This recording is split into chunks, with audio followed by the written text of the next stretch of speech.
Hey, what's going on, guys? Alex here with TFL, and I'm out here in California with the all-new Audi Q8 e-tron and Q8 e-tron Sportback. A bunch of them behind me. We're gonna get it out on the road today, talk about everything you need to know about this car, see how it drives. Let's jump right into it. All right, I'm behind the wheel of the all-new Audi Q8 e-tron, and I'm in the SUV right now, but I will be getting into the Sportback a little later in the video, so hang around if you wanna see how that drives. But a few things you need to know about this car. First off is the naming for it, because that's one of the big changes with this car. This replaces the original Audi e-tron, and as Audi adds more electrified models into their lineup, they need to get a little more specific with the naming. So they added the Q8 into the name to signify that this is the top of the line, most premium luxury electric SUV that they make. And the other thing you need to know is that this is not an all-new groundbreaking car. This is a mild refresh, and I think that's a good thing. Audi took a car that they made a couple years ago and just tried to improve it in every way they could. So some of the improvements you're gonna see are battery size and charging capabilities have been increased, and also some of the handling and the styling has been changed as well. So let's start off with the styling. Let's take a look at the outside of the car and see what they've done to it.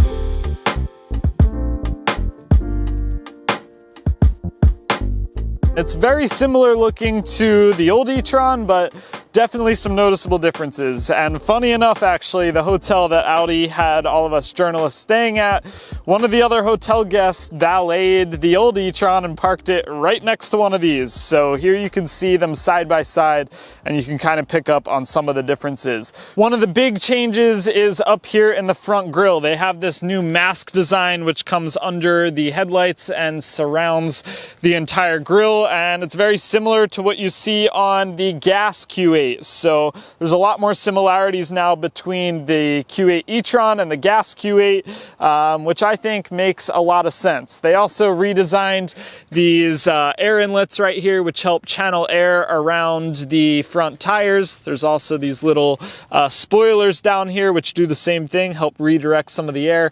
And Audi says that thanks to this new design, there's been a 6% increase in drag coefficiency, which is always good to see on an EV. The more aerodynamic you can be, the better range you're gonna get. Audi's been playing with their branding a little bit, so the ring design is a little different up here. It's a little more two-dimensional compared to a lot of previous ring designs. You can also see the digital matrix LED headlights here, which are available on this car depending on what trim you go with. And here's a look at the rear of the car. Audi said their whole goal with this redesign was to make the car look a little more sporty, a little more aggressive.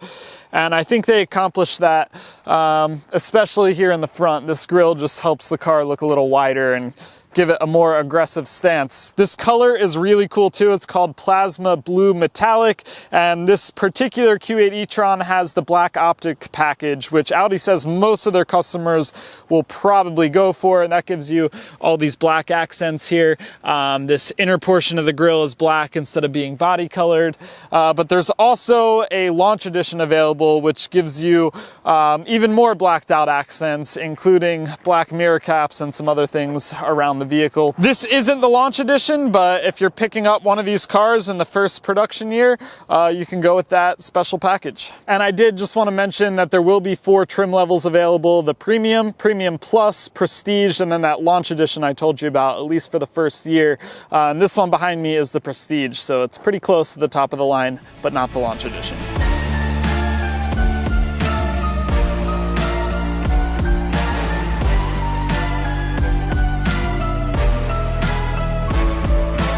Now let's talk about the powertrain, because that's the other big area Audi really focused on to try and improve this car. So all the Q8 e-trons, they're all-wheel drive. It's a rear bias dual motor setup, but they did increase the battery capacity. So it's now got a 114 kilowatt hour battery pack, which is bigger than the older 95 kilowatt hour battery pack in the old e-tron. The actual dimensions of the battery pack, exactly the same as the old car. It's just how Audi managed to stack the cells inside the battery pack. They can fit more of them in the way they're doing it now, and that leads to more usable battery capacity. Audi also increased the charging rate, so it used to be capable of 150 kilowatt charging on DC level 2 fast charging. It can now do 170 kilowatt charging. So even though you have a bigger battery with that faster charging rate, charging times are exactly the same. Audi says that under ideal conditions on level 2, you can charge from 10 to 80% in 31 minutes in this car. Now, how does this affect range? I'll get to that in 1 second. First, you need to know a couple more things. Audi also improved the battery management technology in this car, and they also added 2 more coils to the rear motor, which could give you more torque, but most of the time it's really going to give you the same amount of torque, but using less power to make that happen. So rear motor's now more efficient. Americans really want electric cars with a minimum of a 300-mile range. That seems to be the number most people go for. And this car can get there, but in a really weird way. So the one I'm driving now is the SUV that's got a 285-mile range, according to the EPA. But if you go to the Sportback, that goes up to 296 miles. So you get an extra 11 miles of range out of going with the sloped roof and better aerodynamics. Now you can get a 300-mile range and make it even just a little bit better, but you need to get the Sportback with the Ultra package. And the Ultra package gives you these questionable looking wheel covers that are made for aerodynamics, but none of the cars that we're driving today actually have that package. So I think Audi probably agrees and thinks that those wheel covers don't look so great, but the option is there if you want it. That Ultra package also gets you some low rolling resistance tires and some extra badging and things like that as well. But if you want a 300-mile range, you have to get the Sportback with the Ultra package. That's the only way to do it. And then as far as at-home charging goes, AC charging, this car comes standard with a 9.6 kilowatt onboard charger, which Audi says will charge you back up in about 13 hours, but you can also get an optional 19.2 kilowatt onboard charger, and that drastically cuts down your at-home charging times to about 6.5 hours. And then just a couple other power figures for you. Audi doesn't put out a torque number for this car, but they do give us horsepower, 402 horsepower, so definitely pretty fun to drive, and it'll do 0 to 60 in about 5.4 seconds. All right, let's pop in here and take a look at the interior. Start button is right down here by the center console. Push that, everything comes to life. Make sure the music doesn't come on here. And here you can see the instrument cluster. Everything's fully digital in this car, of course. So you've got lots of info here. You can see your range remaining. It'll show you what drive mode you're in. I'm in dynamic right now, but just all kinds of things you can cycle through here. There's a little look at the long-term memory on the consumption, 2.4 miles per kilowatt hour. This has been my drive so far, 2.6 miles per kilowatt hour. So a lot you can do there. And then this is probably familiar to you if you've been in any modern Audi really. You've got this split screen set up for your infotainment and then your climate down below. They're both touch screens. And I do like Audi's system. It takes a minute to kind of get used to, but once you get used to how it works, it's pretty simple and easy to use. Got your nav there. It is a fingerprint magnet. That's one thing I don't love about it. This screen really picks up fingerprints, but I do like the system. And these are, even though it's a touch screen, they do have haptic feedback. There's a little hammer behind the screen that comes up and hits the screen whenever you input and make a selection. So yeah, I really like the way all of that works. You've got 3 large buttons down here, one for your cameras and your parking system. It's got pretty good cameras. You've also got this auto park feature, so it will actually help you leave or enter a parking space. And then lastly, you've got a button for all your driver assistance features. And I really like how Audi does this. When you hit that button, it brings up 3 different profiles, and then you can go in, it timed out on me, but you can go in and turn on or off different functions. So you basically have presets for your driver assistance, so you can dial it in exactly how you want it. And I think that's a really good way to manage that. You've also got your shifter down here, big handrest with kind of this thumb-controlled gear selector right here, park button on the side. And then we have some storage here with some cup holders, 12-volt socket right there, 2 USB-C ports in the back, and then a little bit of storage right here as well. We've got a big sunroof, which is really nice. And yeah, all in all, I think this is a really comfortable, quiet, nice interior. I've got this wood inlay on the dash right here, but something they just started offering too is you can get a recycled inlay that's made out of plastic bottles. So if you want to show off that you're caring for the environment, you can opt for that function there. But other than that, it's a pretty typical Audi, what you would expect. Seats are nice and comfortable. I've got my camera bag and stuff back here right now, so back seat's kind of cluttered with all my stuff, but you do have rear climate controls back here, as well as 2 more USB-C ports as well. And then we'll show you the trunk, why not?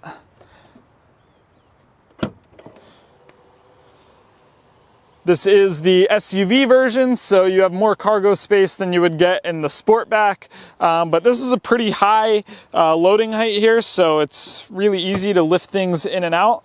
Definitely like that. Power liftgate, of course.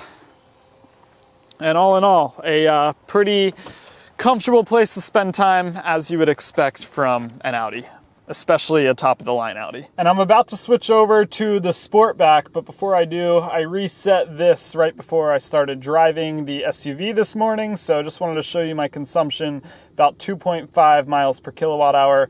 I haven't been trying to hypermile it or anything, and this has been mixed driving in dynamic, comfort, and the auto mode, and on some pretty hilly mountain roads as well. So, you know, not a total range or efficiency test really, but I figured I would just show you the numbers I've been getting. Now I'm behind the wheel of the Sportback version of the e-tron. Very similar car, basically just wearing a different hat. So you get a more streamlined, sportier look in the Sportback. You're gonna lose a little bit of cargo space, you're gonna lose a little bit of headroom, especially for the rear seat passengers, but you gain a little bit of extra range, and some people might like the look of the Sportback better. I waited until I was in the Sportback to talk about how these cars drive, because the Sportback comes on 22-inch wheels with performance tires, whereas the SUV, you get a slightly smaller wheel, 21 inches, on an all-season tire. So I figured we'll talk about how it drives on the performance version of the tires and kind of go through this corner here with some speed. And it's definitely a fun car to push through these corners. It's not the quickest thing in the world, 5.4 seconds 0 to 60. It's not going to break your neck, and it's not designed to be a handling machine, but good thing is it's still really fun to drive, and most importantly, it's really relaxing to drive, even in dynamic mode. But then I can switch it out into the comfort setting, which you can do on the fly as you're driving. And yeah, now it's just super relaxing. It's kind of floating down the road. We've got air suspension on this car, and it's just relaxing and peaceful, which is exactly what you want out of a big, luxurious, premium electric SUV like this. And Audi told me there's a couple other things they worked on to improve how this car drives, one of which is the steering. They say it's more responsive now, you get better steering feel, and they also said they tweaked the air suspension a lot. They messed with the tuning of it, and it should just give you a better ride on the road now. I never drove the original e-tron, so I can't speak to how much better this new one drives than the outgoing one, but I can say that this Q8 e-tron drives very well, and I've been super comfortable in it the entire day. All right, and I don't have a 0 to 60 timer with me, but we'll do a quick 0 to 60 right here. It's not perfectly flat, but it's about as flat and straight as we're gonna get. You can time it in the comments below. I'm in dynamic mode. 3, 2, 1, go. 20, 40, and 60 right there. Happens pretty quick. Not a full-on sports car, like I said. It's a big, luxurious SUV, but still decently quick and pretty fun to drive. So this being an EV, it obviously has regen braking, so I've got a paddle on each side of the steering wheel here to kind of adjust the regen level. The car does a lot of thinking on its own to put you where it thinks it needs to be to maximize efficiency, but I have a little bit of a problem with that, and that is the auto setting, or where it seems to want to be most of the time, doesn't give me as much regen as I would like, especially in some of these corners. So if I, tap the regen paddle here, you can see it'll adjust on the left side and give me more regen, slowing down to this corner here, which is great. But then I get on throttle and it forgets what position I set it to and goes back into its auto settings. So the regen works great when you tap the paddle down, but if you don't tap the paddle, I always wish it had a little more regen. And when you do tap the paddle, you got to do it literally before every single corner, otherwise it won't remember what position you were in when you accelerate out of the corner, and that is really frustrating.